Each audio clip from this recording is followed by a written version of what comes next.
Hey guys, logic lesson 56, extension versus intension. A little bit of review. There's four different types of definitions that we studied in the last lesson. What are they? The first one is a dictionary definition, and it is called a lexical definition. The second one is a definition proposed by a certain school of thought, and that is a theoretical definition. This one reduces ambiguity and shows how a word is used in the world. Precising definition. A definition that is created on the spot to add more clarity is a stipulative definition. What are the rules for definitions? Rule 1, as much as possible, the definition should contain the essential primary characteristics, not the secondary characteristics of a term. Rule 2, definitions should not be circular. Number 3, definitions should not be too broad or too narrow. Number 4, definitions should prefer positive comparisons to negative ones. Rule 5, definitions should be clear. Rule 6, definitions should avoid emotive language. And Rule 7, definitions should define the terms as the correct part of speech. Okay. Anyway, so we are rolling right along here. We have about 3 more lessons to do, including today. And we'll be doing a final exam. We probably will be doing the final exam in the last week. So I know I had said in Bible class that I was hoping to finish up most things this week, but we will probably be needing to push logic into the last week. Maybe some of our other classes too, I'm not sure. Anyway, lesson 56, extension versus intention. So, what is extension? Let's start with that.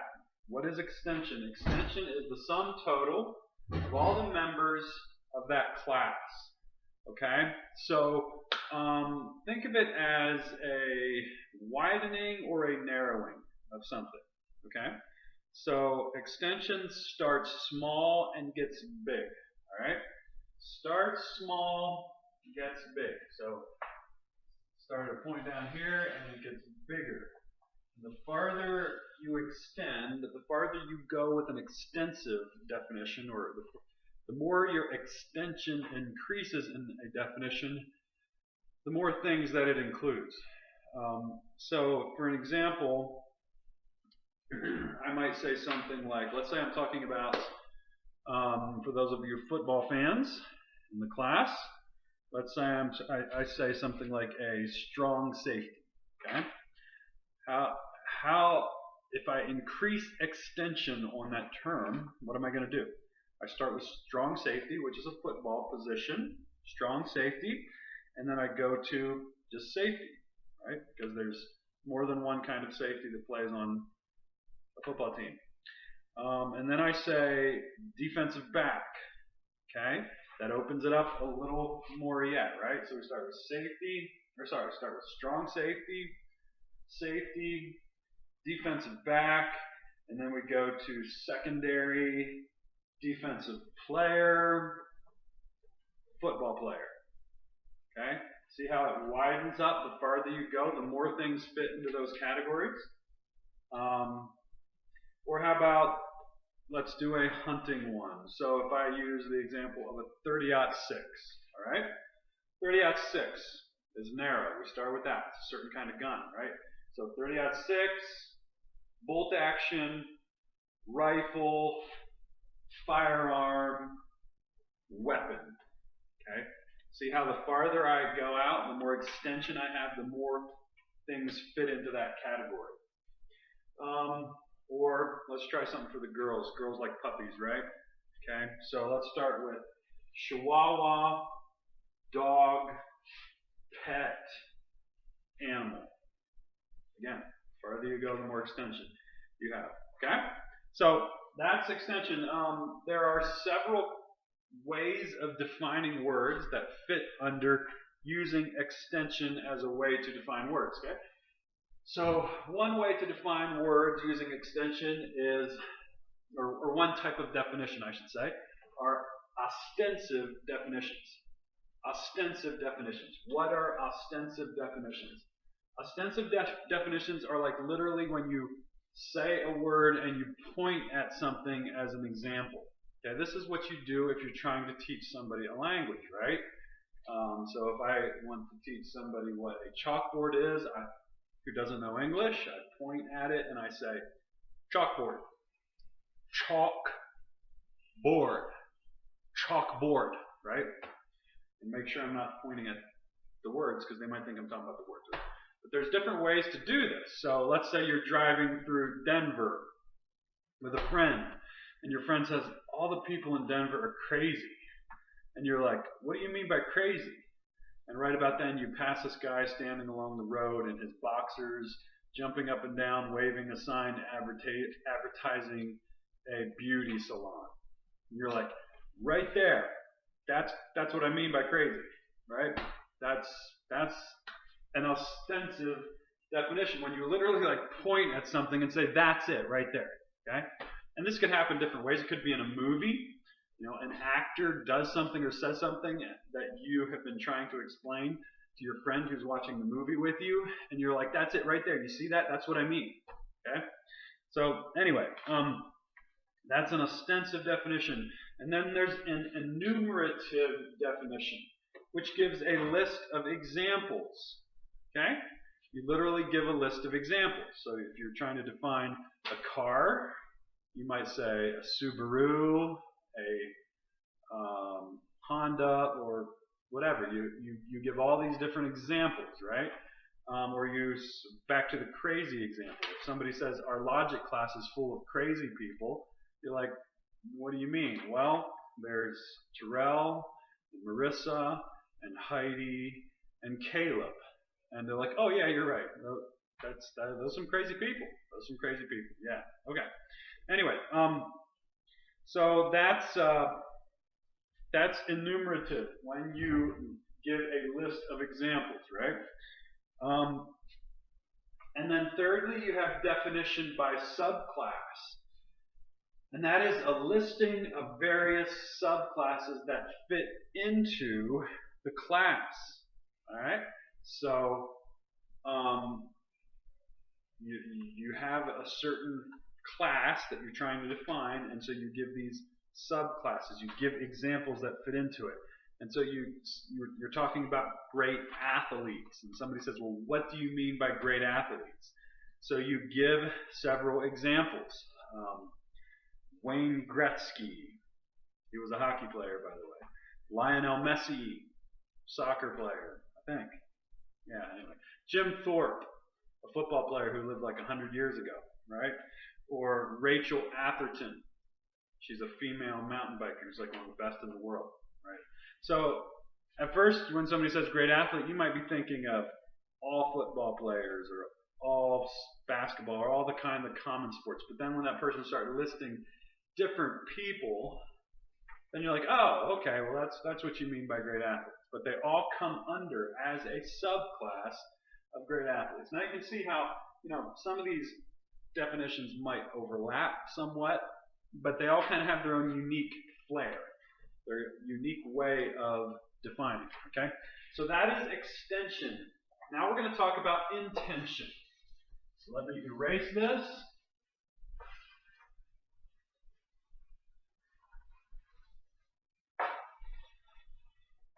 Intention.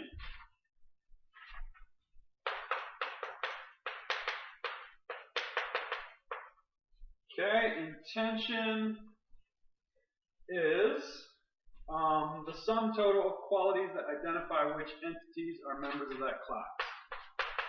The sum total of qualities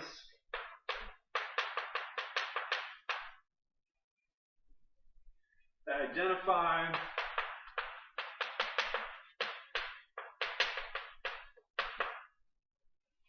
which entities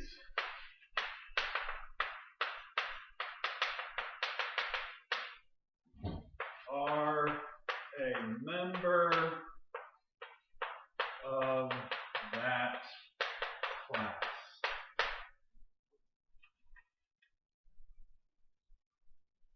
Okay, let me make sure I got that right. The sum total of qualities that identify which entities are a member of that class. So it's the opposite of extension, all right?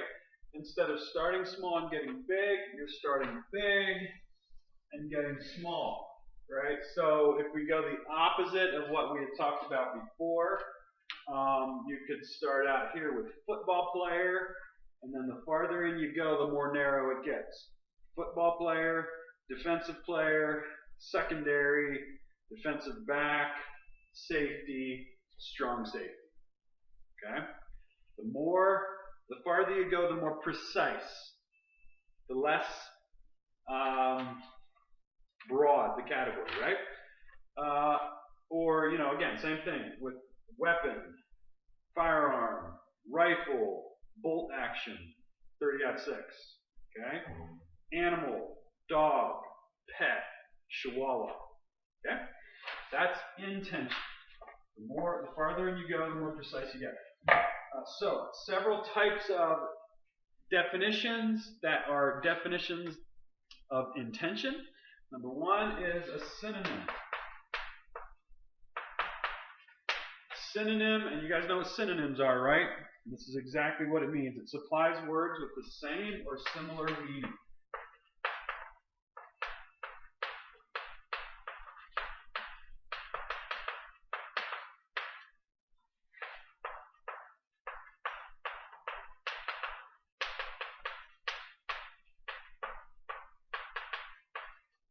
Supplies words with the same or similar meaning. So you have a word and the person's like, well, what does that mean? So you just give other words that basically mean the same thing. Now, some people say there are no synonyms. There are no true synonyms. And, you can make that argument. Every word has its own little nuance, right? Every word has its own little difference. But if I were to try to define the word happy, and I was going to do it with synonyms, what would I do? Words like gleeful, cheery, joyful, jolly, merry, right? Those are synonyms, okay? Another type of definition is an operative definition. And this type gives a set of procedures that can affirm if a term has the necessary qualities to fit into a given class.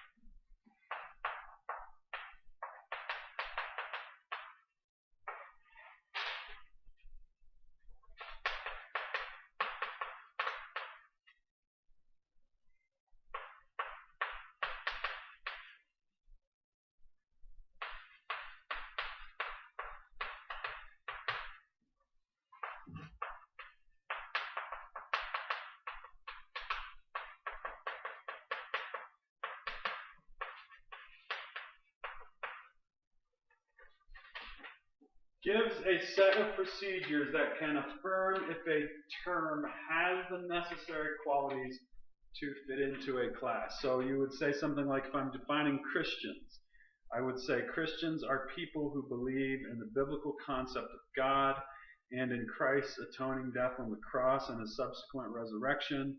They have trusted him as both Lord and Savior. All right, so basically it gives certain qualities.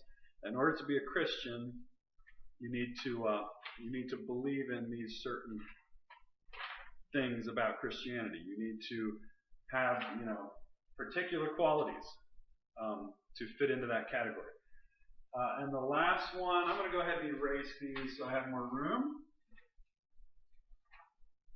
Maybe I'll put it here.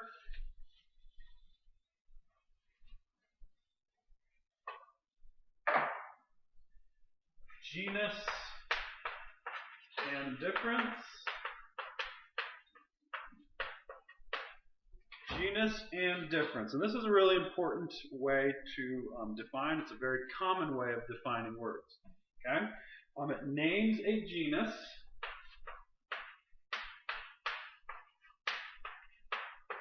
which is a larger group. So in science class, you probably learned about genus and species, right? The genus is the larger group. So this is not science. This isn't categorizing certain species. This is just talking about a larger group, right? So a genus is a larger group.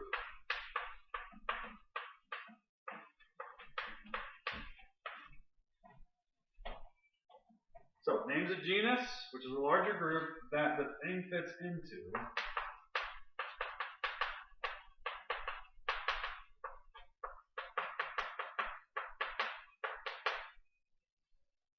And then names a feature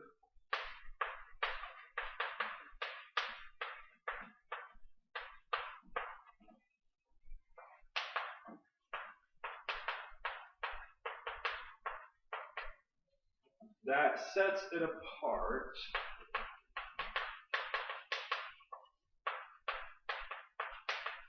from the other things in that category.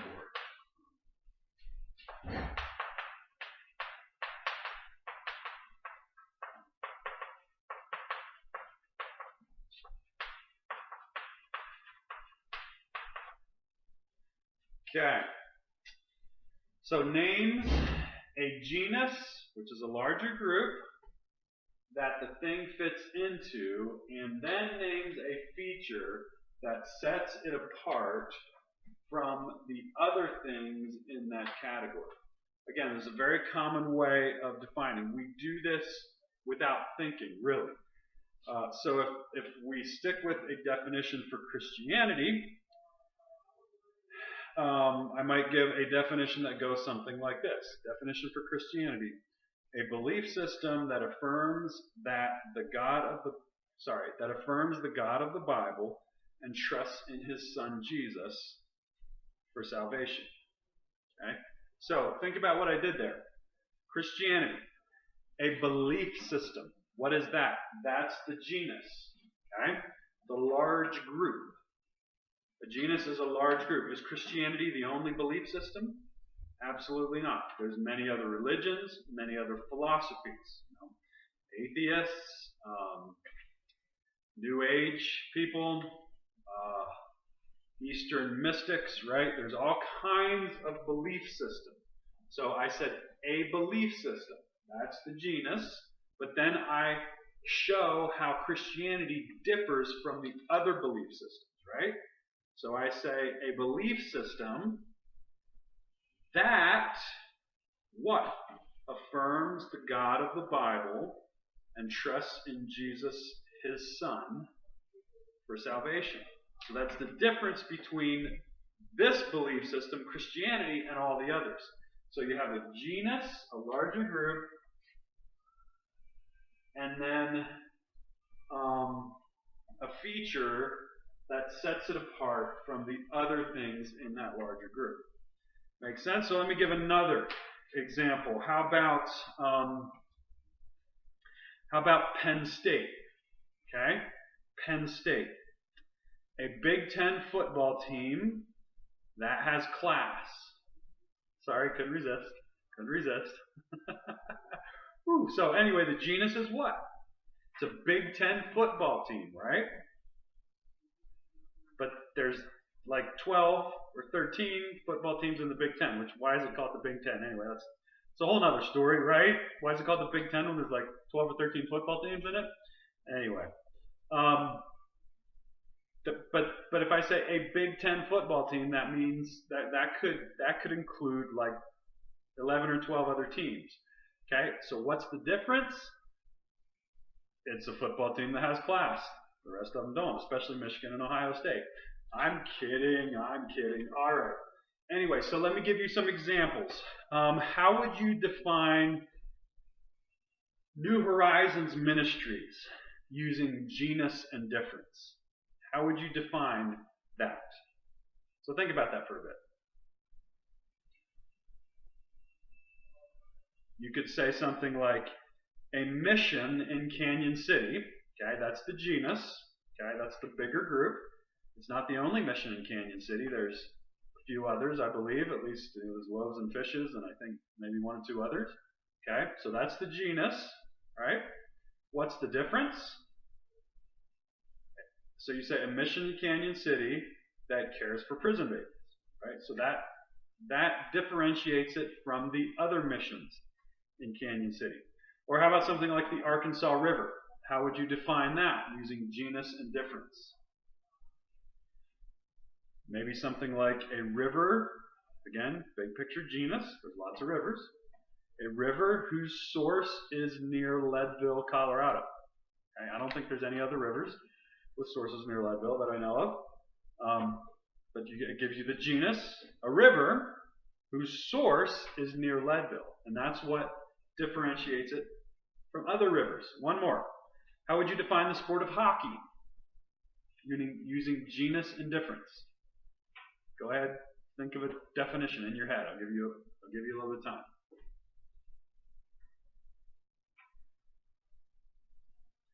So what would your genus be? Defining hockey, your genus would be a sport, right? A sport. A sport that involves skating on ice and using sticks to whack a heavy rubber device into the opponent's net while attempting to not be killed by the other team, right? Maybe that's a little bit too much detail, but you know what I mean, all right? So you have the genus, a sport. There's lots of sports, but then you have to tell what the difference is. It's a sport where you're skating on ice, but you're not just skating, because there could be other sports that do that. You're skating, but you have sticks and you're whacking a rubber thing, and you try not to get killed by the other guys, right? So that shows you the genus and the difference. Okay. All right. So take out your books, and we're going to go over some of the homework problems. So your homework is to read pages 269 to 274 in the Discovery of Deduction. And answer questions on page 275, 276, and 277. So 275 is defining. So you're defining types of definitions, right? So you should be able to do that. I think you can handle that one. Let's go to page 276. Page 276 at the top of the page. We're going to do numbers 1 and 2 together.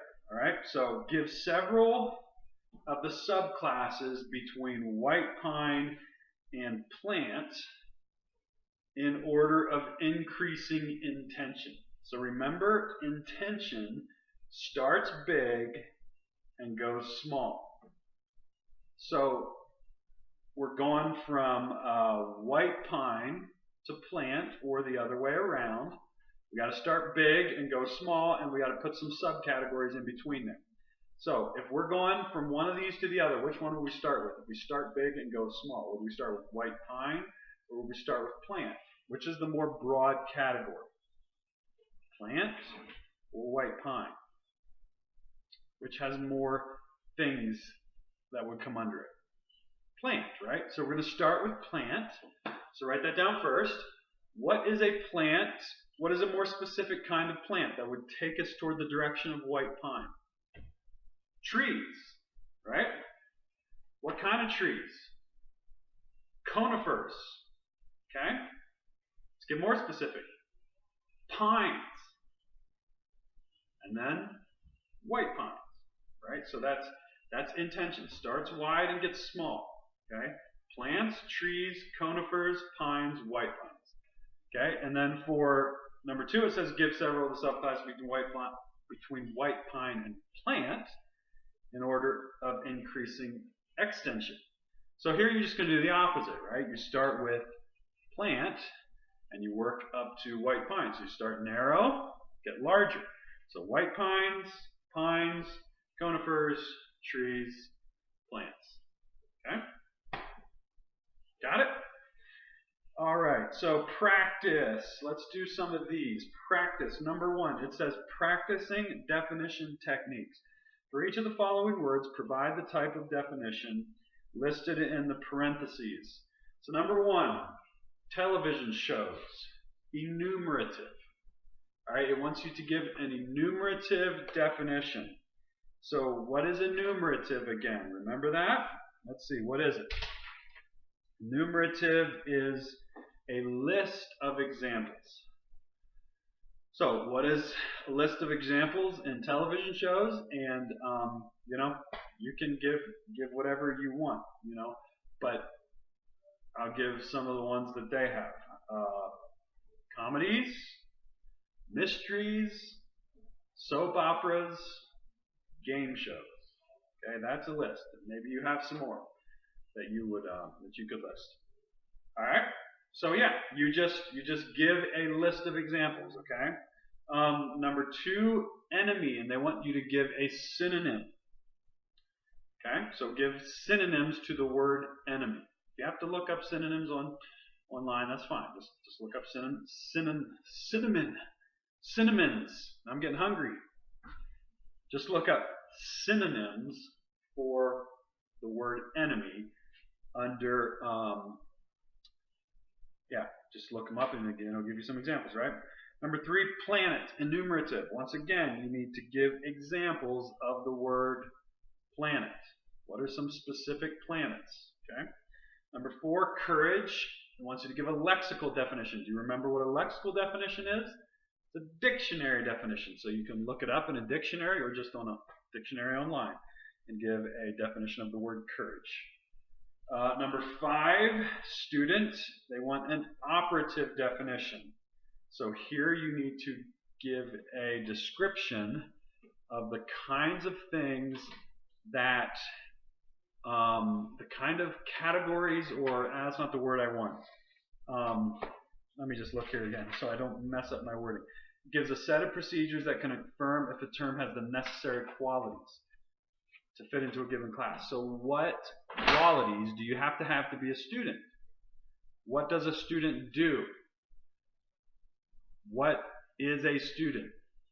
Is a student somebody who rides a horse and ropes cows? No, that would be a different category, right? So give a description of the kind of qualities you have to be a student. All right? Okay, next page, it says define the following items using the technique of defining by genus and difference. So again, you need to define by genus and difference. So number 1, cherry pie. What would be the genus of cherry pie? How would you do a definition with genus and difference? Remember, you start with a big category, so you start with the genus. What's the genus of cherry pie? It's a pie, right? It's a pie. Okay? So you would say something like a pie that uses cherries as part of the filling or something like that, right? A pie that has cherries in it or whatever, you know what I mean? So you start with pie, which is the genus, the big, broad category, and then you tell what the difference is between that and other pies. Okay, so do that for all of page 277. Sports car, give a genus and a difference. 3, sport utility vehicle, genus, difference. Number 6, you actually you're supposed to make up one. So think of some kind of a term and then define it using genus and difference. Okay, we got this? All right, guys, hang in there. Talk to you later.